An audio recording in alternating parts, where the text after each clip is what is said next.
जी दुःख आणि यातना आमच्या सगळ्या परिवारानं, समतकाजीच्या परिवारानं भोगली, मला वाटतंय काल 20 वर्षाच्या नंतर तीच दुःख, तीच यातना त्याच दिवशी, कारण माझ्या वडिलांचं 3 जून 2006 रोजी अशा पद्धतीनं गोळ्या झाडून हत्या केली होती आणि काल त्या दिवशी शनिवार होता आणि दुर्दैवानं कालच्या निकाल सुद्धा शनिवारीच होता. मला ह्या गोष्टीचं दुःख वाटतंय की सन्माननीय कोर्ट म्हणतंय की हत्या करण्याचा उद्देश पण होता, म्हणजे मोटिव्ह होता, मोटिव्ह प्रूव्ह केला कोर्टात. सन्माननीय कोर्ट म्हणलं की राजकीय वैमनस्य होतं, पण दुर्दैवानं मग मारलं कुणी, ह्या सगळ्या गोष्टी सन्माननीय कोर्ट मान्य करते. पण शेवटी न्यायिक प्रक्रियेमध्ये कोर्टाचा सन्मान प्रत्येकाला करावा लागतो. त्यामुळं कोर्टाच्या निर्णयाचा सन्मान करून त्या निर्णयाच्या विरुद्ध हायकोर्टामध्ये मी जाणार आहे. आणि अशा प्रसंगामध्ये वाईट ह्याच गोष्टीचं वाटलं की आयुष्यभर, म्हणजे ज्या दिवशी माझे वडील गेले त्या दिवशीपासून मी माझ्या राजकीय कारकिर्दीला सुरुवात केली. सुरुवात करण्याचं कारण ही माझे वडीलच होते. फक्त मला दाखवून द्यायचं होतं, त्यामुळे लोकांच्या संपर्कात गेलो. प्रत्येक माणसाच्या कामाला प्रामाणिकपणे पडायचा मी प्रयत्न माझ्या राजकीय जीवनामध्ये केलेला आहे. सामान्य लोकही सगळं जाणतात, पण एवढ्या सगळ्या चांगल्या कामाचं मला वाटत होतं की जो न्याय मी स्वतः त्यांचा मुलगा म्हणून आणि माझा परिवार त्या ठिकाणी मागत होता, दुर्दैवानं तो न्याय काय मला त्या ठिकाणी भेटू शकला नाही.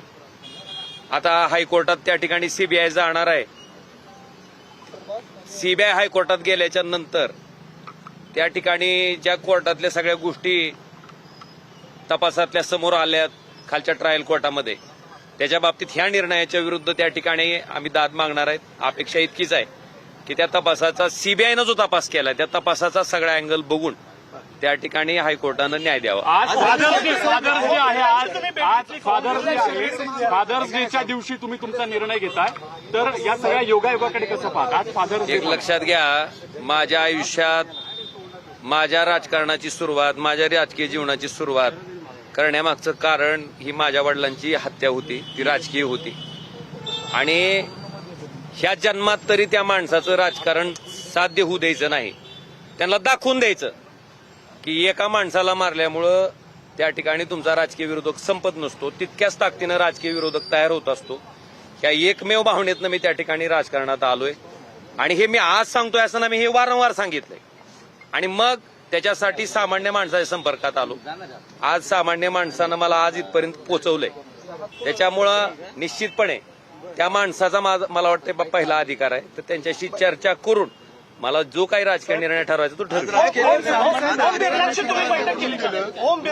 सामान्य नागरिकांनी तुम्हाला निवडून दिलेलं आहे, त्यांच्या म्हणण्याचं म्हणजे काय मान राखाल जर ते तयार झाले तुम्ही? एक लक्षात घ्या, सामान्य माणसाला मी काय काम करतो माझ्या मतदारसंघातल्या बरीच जणांनी, आता मी 4 दिवसापासून ऐकतोय, माझा निर्णय जाहीर केला नाही, पण माझ्या अख्ख्या कुटुंबाचा उद्धार काही लोक करतात, ज्याचा काही संबंध नाही.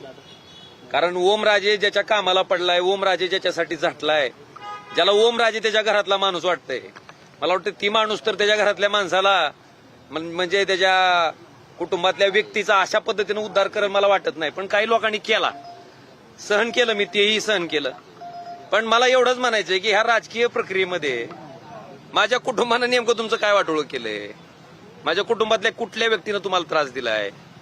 बरं, माझ्या निस्त्या चर्चेनं जर मी 3 दिवसात इतका वाईट होत असेल तर खरंच इतका वाईट आहे का मी? बरं, रील स्टार म्हणून माझी ही नोंदणी करते. रील स्टार असलेल्या माणसाला लोक मतं टाकतात का?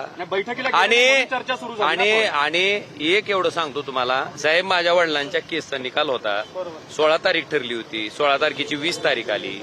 20 वर्ष आम्ही त्या केससाठी झटतोय. मी आपल्याला एवढं सांगू इच्छितो की जो काही माझा राजकीय निर्णय आहे तो मी धाराशिवला जातोय, तिथं सगळ्याशी चर्चा करेन आणि माझा निर्णय जाहीर. फक्त माझी तुम्हाला एवढीच विनंती आहे की इथल्या सोसायटीतल्या लोकांना त्रास व्हायला नका. आज सगळी चर्चा करून झालं तर आज नाहीतर उद्या. ओम बिर्लांसोबत बैठक झाली. ओम बिर्ला तुमच्यासोबत येतात. कालपासून शिंदेचे कार्यकर्ते शहराध्यक्ष असतील किंवा बघा दोन्ही पक्षाची भावना आहे, दोन्ही पक्षाचे कार्यकर्ते आहेत. मी हो का कोण मला सोबत यावं कोण सोबत राहावं ह्याच्याबद्दल मी ठरवू शकत नाही. आता तुम्ही जर आलेत माझ्या बरोबर जर यायचं ठरविलं तर मला आले थांब ना बाबा. मी तुम्हाला म्हणू शकतो का की नाही ना तुम्ही यायचं नाही माझ्यासोबत. मी तुम्हाला एकच प्रश्नाचं उत्तर देतो की माझी जी काय राजकीय भूमिका आहे ती मी आज चर्चा करून झाला आज नाहीतर उद्या मी स्पष्ट पण ओमराजे का दुखवले एवढे अचानक असं? मला दुःख एक लक्षात घ्या. सन्माननीय उद्धवजी, सन्माननीय आदित्यजी आणि बाळासाहेबांच्या कुटुंबानं बद्दल माझं कधीच एक शब्द अवाक्षर जाणार नाही, गेलेलं नाही. पण दुर्दैवानं माझी इंटरव्ह्यू छापले तुम्ही. ठीक आहे, मी बोललो असेल तर तुम्ही छापा, पण न बोलता तुम्ही जर माझी इंटरव्ह्यू तशा पद्धतीनं छापणार असाल मला वाटतं त्या गोष्टीचं मला प्रचंड दुःख आहे, वेदना आहेत. मी एक लक्षात घ्या, साधा विषय सांगतो मी. लोकसभा असेल विधानसभा असेल ह्या निवडणुकीमध्ये निश्चितपणे लोक पाठीशी राहिले. प्रचंड पैशाची ताकद सगळी ताकद असताना सुद्धा. पण ज्या स्थानिक स्वराज्य संस्थेच्या निवडणुका झाल्या तुमच्या माहितीसाठी माझ्या लोकसभा कार्यक्षेत्रामध्ये जेवढ्या पंचायत समिती आहेत जेवढ्या नगरपालिका आहेत त्या सगळ्या ठिकाणी अख्ख्या लोकसभेत एक सुद्धा पंचायत समिती माझी निवडून येऊ शकली नाही. एक सुद्धा नगरपालिका माझी निवडून येऊ शकली नाही. मग खरंच आम्ही इतके वाईट आहेत का? मी असेल, आमदार कैलास पाटील असतील, प्रवीण स्वामी असतील, सोपल साहेब असतील, आम्ही 24 तास लोकांसाठी देतो. तुम्ही लोकांना विचारा, मी म्हणतोय म्हणून माझ्या शब्दावर विश्वास ठेवू नका.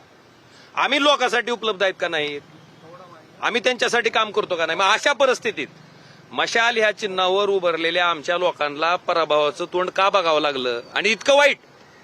माझा आज सोमनाथ गुरव नावाचा कार्यकर्ता धाराशिवमध्ये निवडणूक लढत होता, 3ऱ्या नंबरला जावं. 24 तास लोकांसाठी उपलब्ध असणारा कार्यकर्ता मला त्याच प्रश्नाचा शोध घ्यायचा आहे. त्या मला एक लक्षात घ्या, मी तुम्हाला एक सांगतो, पक्ष नेतृत्वाबद्दल कृपा करून तुम्ही मला म्हणू नका. शेवटी आमच्या कामावरच मत टाकणार होतो ना तुम्ही, पण का आम्हाला फेटाळलं का?